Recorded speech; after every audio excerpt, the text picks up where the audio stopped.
السلام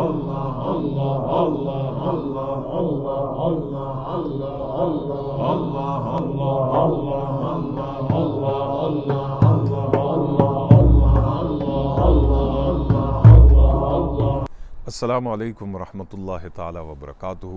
آج کی ویڈیو اللہ تعالیٰ کی رحمت اور اس کی کرم نوازی اور اس کی بے پناہ بخشش کے موضوع پر ہے۔ آج ہم بات کریں گے جہنم میں ایک طویل عرصے تک رہنے والے شخص کی، کہ جو اپنے گناہوں کے سبب، اپنی غلطیوں اور کوتاہیوں اور سستیوں کے سبب جب جہنم کے عذاب کو چکھ لے گا اور ایک طویل مدت کے بعد اسے جہنم سے نکال کے جنت میں داخل کیا جائے گا۔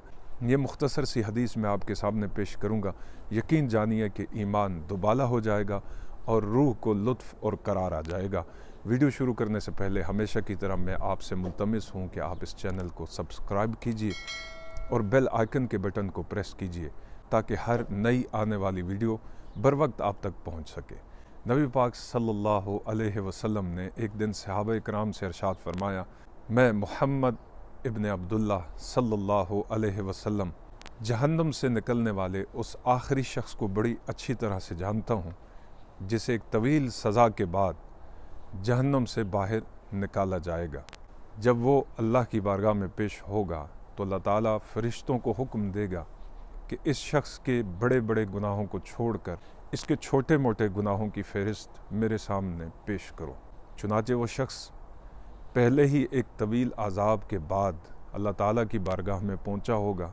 اب اس کے ذہن میں یہ خیال آئے گا کہ یہ میرے ساتھ معاملہ بڑے گناہوں کو چھوڑ کر چھوٹے گناہوں کا کیوں ہو رہا ہے؟ کہیں پھر سے میں دوبارہ جہنم کے اندر تو نہیں پھینک دیا جاؤں گا؟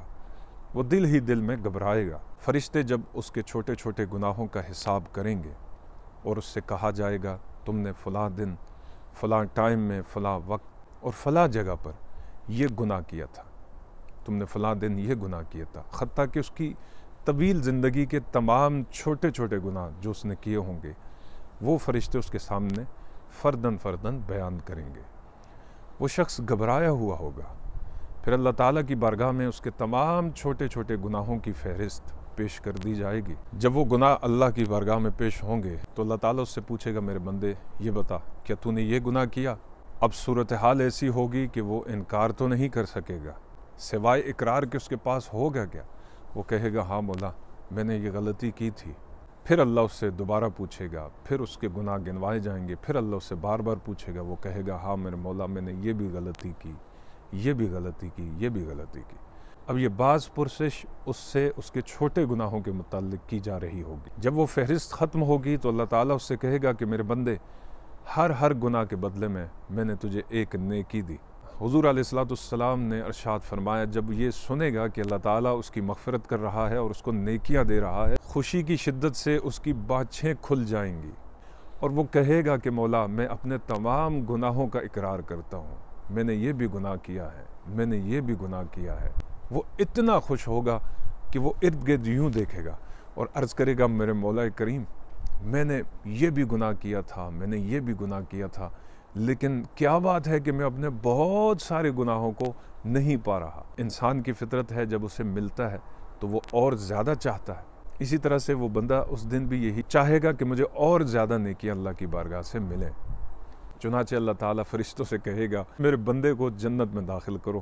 صحابہ کرام فرماتے ہیں کہ نبی پاک صلی اللہ علیہ وآلہ وسلم نے جب ہمیں یہ قصہ سنایا تو حضور علیہ السلام اتنا مسکرائے، اتنا ہنسے کہ ہم نے آپ کے سامنے کے دندان مبارک واضح طور پر موتیوں کی طرح چمکتے ہوئے دیکھے۔ یہ حدیث بیان کرنے کا مقصد یہ ہے کہ اللہ تعالیٰ بڑا غفور الرحیم ہے، وہ اپنے بندوں پر بہت ہی مہربان ہے، لیکن ضرورت اس بات کی ہے کہ ہم اس کی ذات سے شرمندہ ہوں اپنے گناہوں کی وجہ سے۔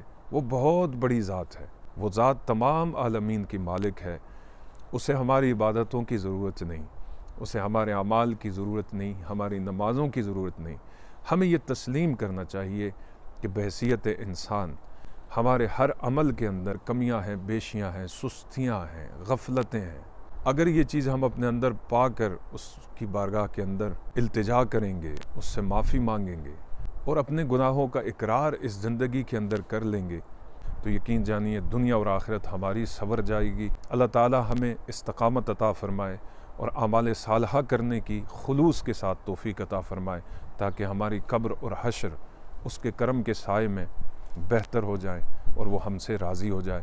السلام علیکم ورحمۃ اللہ تعالی وبرکاتہ۔